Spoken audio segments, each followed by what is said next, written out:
ஒரு சொந்த வீடு வேணும், பேங்க்ல பணமே கிடையாது, அவர் கொடுப்பாரு. கைவிட மாட்டாரு, கைவிட மாட்டாரு. இதெல்லாம் செழிப்பு உபதேசங்கள்லாம் சொல்லிட்டு இருக்காங்க. அப்போ இவரும் செழிப்பு உபதேசத்தானா?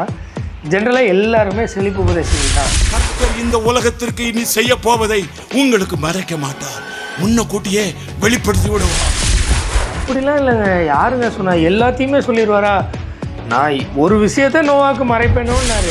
அப்பா அம்மா பிள்ளைங்க எல்லாரும் வட்டமா உட்கார்ந்து ஒரு பாட்டு பாடி ஒரு போர்ஷன் வாசித்து ஜெபம் பண்ணணும். அப்பதான் நம்முடைய குடும்பம் ஆசீர்வதிக்கப்படும். அப்போதான் நம்ம குடும்பம் ஆசீர்வதிக்கப்படும். அதுதான் பிரச்சனை. நம்ம குடும்ப ஜெபம் வேணும், எல்லாம் நியாயம். ஆனால் அது எதுக்காக இருக்கணும்னா, எமில் ஜெபசிங் அவர்களை இல்லை, அவர்களின் கருத்தை நம்ம ரோஸ்ட் பண்ண போகிறோம். வாங்க வீடியோக்குள்ள போய் பார்க்கலாம்.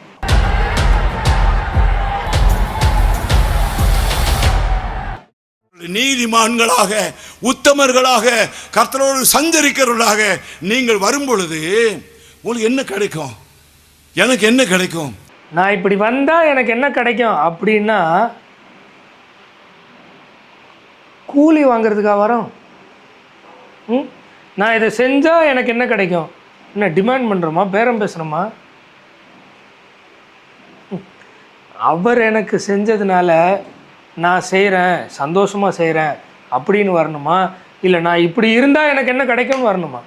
நீதிமான்களாக உத்தமர்களாக கர்த்தரோடு சஞ்சரிக்கிறவர்களாக நீங்கள் வரும் பொழுது உங்களுக்கு என்ன கிடைக்கும்? எனக்கு என்ன கிடைக்கும்? ரெவலேஷன்ஸ், வெளிப்படுத்துதல்.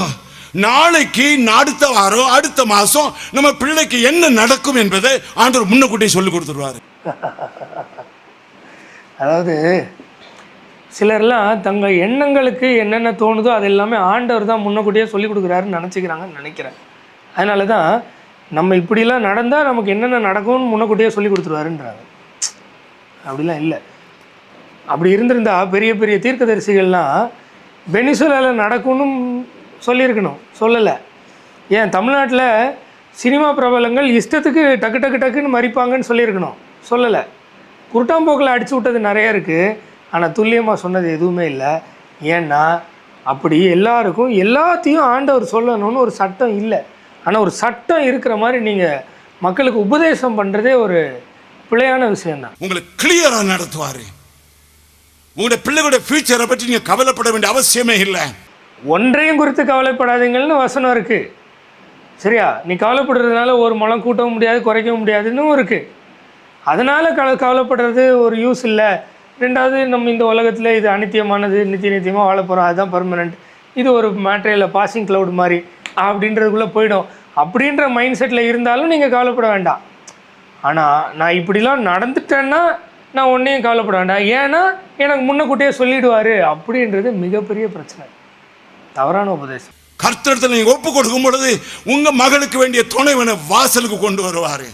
வீடு பாதி கட்டி கிடக்கு, எப்படி முடிக்க தெரியல, முடிக்க வைப்பாரு. வாடகை வீட்டில் இருந்து கஷ்டப்பட்டு கிடக்கிறோம், ஒரு சொந்த வீடு வேணும், பேங்க்ல பணமே கிடையாது, அவர் கொடுப்பாரு. கைவிட மாட்டாரு, கைவிட மாட்டாரு. இதெல்லாம் செழிப்பு உபதேசங்கள்லாம் சொல்லிகிட்டு இருக்காங்க. அப்போ இவரும் செழிப்பு உபதேசத்தானா? ஜென்ரலாக எல்லாருமே செழிப்பு உபதேசிகள் தான்.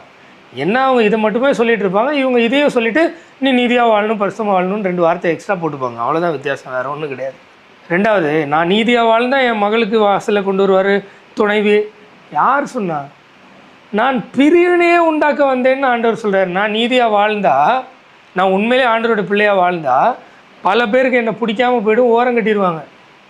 அப்படி தான் வசனம் இருக்கே தவிர, நீ நீதியாக வாழ்ந்தால் உன் மகளுக்கு நல்ல வரனை கொடுத்துருவேன், வாடகை வீட்டில் இருந்தால் சொந்த வீடு. யார் எங்கேருந்து வரீங்க? எந்த வசனத்தின் அடிப்படையில் வரீங்க? அவர்தான், அதான் ரெவலேஷன். இந்த உலகத்தில் அப்பத்துக்காக இறங்கி தெரிந்தவர்கள் கிறிஸ்துவுக்குள் வந்தவர்கள் அல்ல. நீ மாப்பிசுகிற தொட்டி வற்றாது என்று சொல்லுகிறார். இவர் என்ன சொல்கிறாருன்னா, பவுலே கிறிஸ்துவுக்குள் வந்தவர் அல்லன்றார். ஏன்னா அநேக நேரம் அவர் பசியிலையும் பட்டினியிலும் உபத்திரவத்திலையும் வியாதியிலையும் இப்படி தான் இருந்தார். அவர் வாழ்க்கை ஃபுல்லாக மோஸ்ட் ஆஃப் த டைம் தாழ்ந்திருக்கவும் தெரியும், உயர்ந்திருக்கவும் தெரியும்னாரு. ஸோ மேபி ஒரு பார்ட் ஆஃப் லைஃப் நல்லா இருந்திருப்பார், மீதி மேஜராக இப்படி இருந்திருப்பார். கடைசியில் அவர் முடிவு கிறிஸ்துவுக்காக இரத்த சாட்சியாக தான் இருந்திருக்கணும். அப்படி இருக்கும்போது நீ சாப்பாட்டுக்காக இறக்குற மாதிரி இருந்தனா நீ கிறிஸ்துவுக்குள் வந்தவனே இல்லைன்றாரு. பவுலே வரலையா? அப்போ இவங்கெல்லாம் எவ்வளோ சுகபோகமாக வாழ்ந்திருப்பாங்கன்னு பார்த்துக்கோங்க. ஏன்னா அதை மீன் பண்ணி தான் மக்களுக்கு ப்ரீச்சே பண்ணுறாங்க. அப்போ இவங்க எப்படி இருந்திருப்பாங்க? ஆபிரகாமோடு சொல்லும் பொழுது, ஆபிரகாமை பற்றி பேசும்பொழுது அவர் மனசில் சொல்கிறாரு, நான் செய்ய போவதை ஆபிரகாமுக்கு மறைப்பேனோ அதே போல கர்த்தர் தாம் செய்ய போவதை நோவாவுக்கு மறைக்கவில்லை. கர்த்தர் இந்த உலகத்திற்கு இனி செய்ய போவதை உங்களுக்கு மறைக்க மாட்டார், முன்னக்கூட்டியே வெளிப்படுத்தி விடுவார். அப்படிலாம் இல்லைங்க. யாருங்க சொன்னா? எல்லாத்தையுமே சொல்லிடுவாரா? நான் ஒரு விஷயத்த நோவாவுக்கு மறைப்பேனோன்னாரு.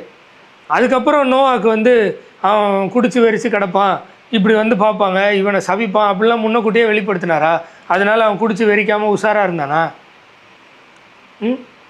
அப்படிலாம் இல்லைங்க. ஆபிரகாமுக்கு ஆண்டவர் பேசினார், ஆமாம் பேசினார். வாழ்க்கையில் 2 வாட்டியோ 3 வாட்டியோ 4 வாட்டியோ பேசினார்.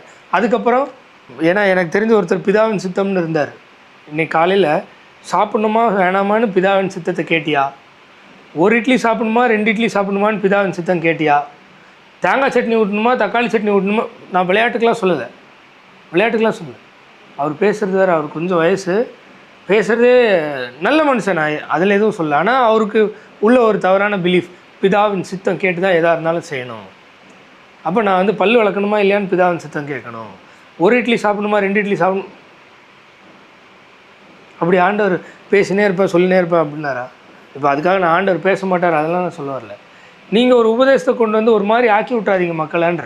நீங்கள் அவருக்குள் இருக்கும் பொழுது நீங்கள் ஒரு கைரேகைக்காரன்ட்டு போக வேண்டியதில்லை, 4 நட்சத்திரம் பார்க்க வேண்டியதில்லை. ஏன்னா இந்த நேரத்தில் பிறந்திருக்கேனே, இன்னைக்கு பேப்பரில் எனக்கு என்ன போட்டிருக்கிறது என்று வாசிக்க வேண்டிய அவசியமே இல்லை பிரியமானவர்களே. அவசியமே இல்லை பிரியமானவர்களே. அவர் உங்களுக்கே சொல்லிடுவார் பிரியமானவர்களே. அவன் தப்பு தப்பாக சொல்ல, நீ கரெக்டாக சொல்லுவ பிரியமானவர்களே. அபத்தம் பொய் பித்தலாட்டம். ஏன்னா நீ 4 நட்சத்திர நாட்களையும் காலங்களையும் அடையாளம் காண்றதுக்கு தான் நான் படைத்தேன். ஆனால் மனிதன் அதை தவறாக யூஸ் பண்ணுறான். நீ என் பிள்ளை யூஸ் பண்ணாதேன்னார், அதனால நான் யூஸ் பண்ணக்கூடாது, இதுதான் சத்தியம். அதை விட்டுட்டு அவனுக்கு பொய் சொல்லுவார், எனக்கு சொல்லியே கொடுத்துருவார், அதனால் நான் போத்தாகல அப்படின்னா அது எங்கே, என்ன, எதன் பேஸில், எதன் அடிப்படையில், எப்படி வருது? நான் சொல்கிற புரியுதா? 4 நட்சத்திரம் நீ பார்க்க வேண்டாம், உனக்கே அவர் டைரெக்டாக சொல்லி கொடுத்துருவாரு. இதுவா டீச்சிங்கு? ஒரே ஒரு ஆள் தான் நோவா மட்டும்தான் அவ்வளவு டீப் ஆண்டுக்குள்ள வந்தவர். ஆனால் இந்த கர்த்தரா இயேசு கிறிஸ்துவை விசுவாசி, அப்பொழுது நீயும் உன் வீட்டாரும் ரட்சிக்கப்படுவீர்கள். ஒரு வீட்டில் தகப்பன் காலையில் எழுவி முழங்கால் போட்டால் போதும், அதை பார்த்து மனைவி முழங்கால் போட்டுருவாங்க. அவங்க 2 முழங்கால் நின்ன போதும் பிள்ளைகள் முழங்கால் போட்டுருவாங்க. ஒரு வீட்டிற்கு ஆசீர்வாதம் வர வேண்டியது தகப்பன் மூலமாக. இதுவும் தப்பு தான், பொய் தான். ஏன்னா அந்த ஃப்ளட்டிலேருந்து காப்பாற்றப்பட்டாங்க. ஆனால் அதுக்கப்புறம் அந்த சம்பவம் சேம் காம் யாபேத்து ஒருத்தனை சபிக்க வேண்டிய சூழ்நிலை வந்தது. அது என்ன பண்ணலாம்? அவன் காப்பாற்றப்படலையே, நித்திய ஜீவனில் பங்கடைவானான்னு தெரியலையே. புரியுதா நான் சொல்கிறது? அப்படி ஒரு தகப்பன் பண்ணால் ஆட்டோமேட்டிக்காக மனைவி வருவாங்க அப்படிலாம் அவசியம் கிடையாது. ஆனால் புதிய உடன்படிக்கையில் இது சார்ந்து வசனங்கள் இருக்குது. என்ன இருக்குன்னா, மனைவி மூலமாக கணவன் ரட்சிக்கப்படலாம், கணவன் மூலமாக மனைவி ரட்சிக்கப்படலாம். ஏன்னா அப்படி இல்லைன்னா பிள்ளைகள் அசுத்தமாக இருக்குமே அப்படின்னு சொல்லி வசனம் இருக்குது. ஸோ ஆப்வியஸாக 2 பேரில் ஒருத்தர் மறுபடியும் பிறந்திருந்தால் அவங்க பிள்ளைகள் வர்றதுக்கு அதிக சான்ஸ் இருக்குது அப்படின்னு வேணால் சொல்லலாமே தவிர, அது ஒரு ரூல் புக் மாதிரி. கணவன் முழங்கால நின்னா மனைவி ஆட்டோமேட்டிக்காக முழங்கால நின்றுவாங்க, மனைவி முழங்கால நின்னா பிள்ளை ஆட்டோமேட்டிக்காக வந்துடுவாங்க, அப்படிலாம் இல்லை. நம்ம அதெல்லாம் ரூல் புக்காக வச்சா கடைசியில் ஏமாற்றம் வரும்போது வசனமே தப்புன்னு கடவுளே போய் அப்படின்ற லெவலுக்கு கூட போகிறதுக்கு வாய்ப்பு இருக்குது. ஏன்னா வசனமே அப்படி இல்லை, கடவுள் அப்படி சொல்லவே இல்லை. மனைவிக்கு விரோதமாக புருஷனும், தகப்பனுக்கு விரோதமாக தாயும், மகனுக்கு விரோதமாக தகப்பனும், இப்படி பிரிவினையாக தான் இருக்குன்னு சொன்னார். அதுதான் சத்தியம். சேம் காமி ஆபத்துலேயும் அப்படி தான். நோவா வந்தாருன்றனால அந்த ஃப்ளட்லேருந்து தப்பிச்சாங்க. ஆனால் இட்டர்னிட்டிலேருந்து சேம் காமி ஆபத்து 3 பேரும், அந்த 3 பேரோட பிள்ளைகள் எல்லாருமே தப்பிச்சாங்களா? ஆதாம் ஏவாள் அந்த ஒரு பேரண்ட்டு தான். அப்போ தகப்பன்லேருந்து எல்லா ஃபேமிலியும் வரணும்னா எல்லாருமே தப்பிச்சாங்களா? இல்லை. சரி, நோவா ஃப்ளட்டுக்கு அப்புறம் தப்பிச்ச ஒரே ஒரு ஃபேமிலி தானே, அந்த ஃபேமிலி எல்லாம் ஆண்டவரோட பிள்ளைகள் தானே. அப்போ எல்லோரும் தப்பிச்சாங்களா? இல்லை. அப்போ என்ன சொல்லுவார்?